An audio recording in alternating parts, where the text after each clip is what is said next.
मोरखा 11 जनवरी 2022 को इदारे शरिया झारखंड के ज़ेरे एहतमाम मदरसा फैजुल जमशेदपुर में मिली कन्वेंशन इदारे शरिया के इख्तिताम पजीर के बाद जानशीन कायदे अहले सुन्नत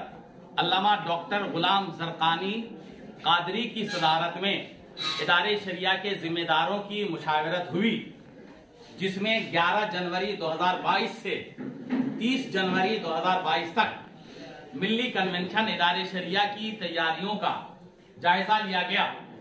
और कोरोना की बढ़ती रफ्तार व सरकारी गाइडलाइन के मद्देनजर ये महसूस किया गया कि कन्वेंशन में भीड़ को कंट्रोल करना किसी भी हाल में मुमकिन नहीं है। ऐसे हालात में मुआशरा को किसी बड़े खतरे से महफूज रखने के लिए फिलहाल 12 जनवरी 2022 से 30 जनवरी 2022 तक 20 अजला पर मुश्तमिल 42 मकामात में मुनाकिदा मिली कन्वेंशन इदारे शरिया मुलतवी किया जाता है और हालात जब बेहतर हो जाएंगे तो इन तमाम मकामात में